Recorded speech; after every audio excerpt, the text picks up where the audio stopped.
Hai teman-teman, maaf banget membuat teman-teman menunggu lama karena beberapa juga sudah menghubungi aku via DM untuk menanyakan berbagai informasi terkait semester-semester berikutnya selama menjalani S2 Magister Profesi Psikologi Klinis Dewasa. Terakhir kali aku berbagi tuh udah hampir 1 tahun yang lalu ya, yang dimana aku menceritakan terkait semester 2. Nah, sekarang aku akan menceritakan secara sedikit banyak mengenai semester 3 dan 4, yang dimana 3 dan 4 ini udah masuk ke praktik gitu ya di program PKPP. Jadi untuk semester 3 dan 4 kita tetap harus untuk ngisi di SIAK NG gitu ya. Kita untuk semester 3 ngambilnya penanganan kasus dewasa, cuma itu aja. Kemudian untuk semester 4 kita selain mengambil penanganan kasus dewasa 2, kita juga ambil minor klinis dewasa. Nah, kalau di semester 2 kita udah dapat beberapa intervensi seperti CBT, counseling, family therapy, motivational interviewing, group terapi. Di minor klinis dewasa itu kita juga dapat beberapa materi intervensi, yaitu ada transpersonal, soul drama, sama ACT. Jadi kalau di semester 3 kita full praktek aja di institusi, walaupun nggak aja sih sebenarnya. Tapi kalau misalkan di semester 4, selain kita praktek, kita juga masih ada masuk kelas untuk ke 3 intervensi tersebut. Untuk semester 3 sendiri kita dibagi ke 2 periode. Periode pertama itu sekitar di tanggal 5 September sampai 29 Oktober di satu institusi. Waktu itu aku di klinik terpadu.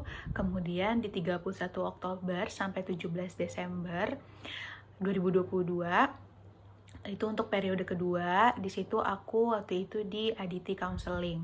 Nah, diakhiri dengan sidang kasuistik. Sidang kasuistiknya itu di rentang 19 sampai 24 Desember 2022, tapi menyesuaikan lagi dengan jadwal dosen pengujinya, jadi bisa sebelum atau sesudah itu. Dan untuk waktunya juga menyesuaikan sama dosen penguji. Waktu itu aku di tanggal 19 Desember 2022. Nah, untuk dosen pembimbingnya sendiri di periode 1 dan periode kedua juga berbeda. Nah, gambarannya juga kurang lebih sama di semester 4. Jadi semester 4 itu masuk ke periode ketiga dan periode 4. Untuk periode 3 sendiri di kisaran waktunya 9 Januari 2023 berarti ya, terus sampai 4 Maret 2023. Kemudian sidang kasuistik kedua itu aku di tanggal 7 Maret. Nah, setelah sidang kasuistik yang kedua, baru masuk ke periode keempat, yang dimana periode keempat itu ada di 2 institusi. Waktu itu aku di 13 Maret sampai 13 Mei itu di klinik Makara, terus setelah itu di RSMM di bulan Mei lah pokoknya. Aku agak lupa sih fixnya tanggal berapa. Nah, untuk tadi aku belum nyebutin di periode ketiga itu aku disadari. Sama seperti semester 3, dosen pembimbingnya juga di setiap periode beda-beda. Dan karena periode 4 ada 2 tempat, tapi pembimbingnya tetap sama, jadi dibaginya per periode. Di setiap institusi itu beda-beda ya aturannya, mengikuti aturan dari setiap institusinya. Ada yang kalau misalkan online boleh dari rumah, kalau misalkan offline baru ke tempat prakteknya. Ada juga yang harus setiap hari ke tempat prakteknya. Ada juga yang memang ada aktivitas-aktivitas lain seperti buat webinar atau buat konten atau project-project lain. Jadi mengikuti dari aturan institusinya. Kebetulan kita kan memang ada aturan selama masa praktek itu minimal sekitar 300-an sampai 400-an jam kan untuk yang harus dipenuhi selama praktek itu. Jadi segala kegiatan bertemu klien, terus juga tugas-tugas dari institusi itu dimasukin ke dalam waktu tersebut. Jadi kita punya logbooknya sendiri, begitu juga kayak bimbingan, terus kita riset, baca jurnal dan lain sebagainya itu masuk. Tapi ada persenannya, kayak yang harus ketemu klien tuh berapa persen, yang di luar itu berapa persen. Nah tadi aku sedikit lupa, jadi masa praktek itu walaupun memang tadi udah ada di beberapa institusi, kita juga ada dinamika kelompok gitu, yang dimana sekarang aku belum menjalani dinamika kelompok karena saat ini aku masih menunggu beberapa yang harus disetujui. Jadi setelah kita mungkin selama ini prakteknya ke individu, satu-satu individu, kita juga ada dinamika kelompok, dan dinamika kelompok itu dilakukannya bareng-bareng sama satu kelompok tuh 3-4 orang, tapi tetap kita yang running sendiri untuk si kegiatan kelompoknya gitu. Nah, untuk menghitung yang jam minimalnya itu sendiri, kita emang harus buat logbook praktek kerja profesi psikologi gitu. Jadi semuanya kita detailin, jam kegiatannya, durasinya, aktivitasnya apa, kasusnya seperti apa, itu didetailin semua. Selama semester 3 dan 4 ini sebenarnya teman-teman udah mulai boleh nih misalkan mulai untuk publikasi, mungkin mulai diskusi sama dosen untuk publikasi. Terus juga kalau misalkan di semester 4 kemarin tuh udah banyak mulai yang mempersiapkan untuk tesis, kayak aku juga udah mulai bikin bab 1 gitu-gitu. Jadi bisa ada yang dicicil, walaupun memang tetap untuk sidang tesis dan lain sebagainya itu ada di semester 5. Kalau dari aku sendiri, sebenarnya semester 3 dan 4 ini penuh jatuh bangun gitu ya, dan aku sebenarnya deg-degan dan excited juga karena akhirnya ketemu klien, bisa berperan sebagai psikolog dengan supervisi gitu. Jadi itu sangat amat menyenangkan, tapi penuh ketakutan juga, tapi senengnya juga karena bisa belajar banyak gak cuma dari kita langsung prakteknya aja, tapi juga dengan bimbingan, karena kan kita harus bikin laporan ya. Oh ya, jadi di setiap periode itu kita harus bikin laporan. Nah, yang tadi sidang kasuistik itu tuh dari salah satu laporannya. Jadi kita tuh harus bikin 8 laporan buat kasus individual sama 1 laporan untuk kelompok gitu. Yang dimana masing-masingnya juga ada batas waktunya, harus selesai kapan, terus juga itu juga biasa direvisi terus sama dosen sampai oke. Jadi proses itu luar biasa, banyak banget yang dipelajarin, bisa ya membantu kita untuk melihat juga ya secara helikopter view dan mendalami lagi gitu dari setiap sesinya.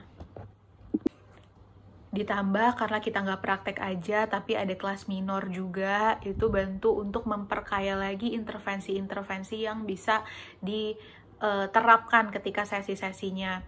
Walaupun memang satu intervensi itu kayak misalkan ACT itu cuma berapa kali, misalkan cuma berapa kelas, transpersonal cuma berapa kelas, tapi itu bisa menjadi gambaran gitu, dan bisa jadi referensi juga kita, oh kita mau mendalami di intervensi yang mana nih gitu, siapa tahu mau ambil sertifikasinya nanti atau gimana. Jadi bisa sambil self discovery. Nah, self discovery itu sih yang bener-bener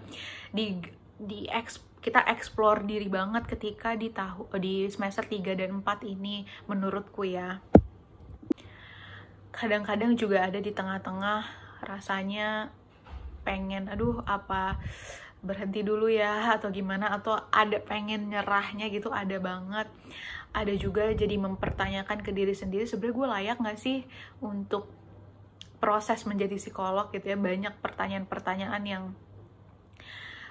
nanyain ke diri kita sendiri, tapi lagi-lagi kalau udah sesuai tujuan gitu kan ya, kita makin, justru itu adalah tantangan yang makin semangat untuk kita jalanin. Gak mudah pastinya, tapi semoga bisa terlalui dengan baik. Buat teman-teman semua yang juga udah mulai nanyain gitu ya, kapan ya UI buka profesi lagi atau kampus lain buka profesi lagi, sebenarnya aku nggak bisa jawab. Aku tahu gitu ya, tapi teman-teman sekarang udah banyak banget informasi yang detailnya kan. Sebenarnya kalau mau ngambil profesi psikolog ini kayak gimana sih prosesnya, terus title-nya nanti jadi apa, dan lain sebagainya. Itu kan sekarang udah mulai banyak ya, jadi boleh banget teman-teman ke Instagramnya Himsi atau artikel-artikel kredibel yang lain, jadi informasinya juga bisa teman-teman dapat. Dan kalau misalkan kapan si kampus A buka, kampus B buka, teman-teman boleh banget untuk pantengin terus media sosial kampusnya, terus juga website kampusnya, jadi teman-teman bisa dapat terupdate. Dan kalau misalkan aku tahu informasinya dan teman-teman bertanya, aku pasti akan jawab. Begitu juga biasanya aku share juga di story aku. Jadi teman-teman boleh banget untuk kita explore bareng-bareng, karena banyak yang berubah ya dari profesi magister S2 ini. Jadi kita sama-sama cari informasi, dan aku tetap masih terbuka kalau misalkan teman-teman mau tanya-tanya gitu terkait magister profesi klinis dewasa yang aku sedang jalani ini. Boleh banget juga, banyak banget yang nanya aku ngekos atau enggak, atau aku kalau pulang pergi kayak gimana gitu. Itu boleh banget juga, karena sejauh ini apa ya, hal-hal kayak gitu juga penting ya, kayak misalkan mau ngekos enaknya kayak gimana ya, terus kalau mau pulang pergi enaknya kayak gimana ya, atau kayak dinamika di kampusnya tuh kayak gimana ya. Itu boleh banget juga untuk ditanyakan aja, siapa tahu aku bisa jawab dan kita bisa diskusi.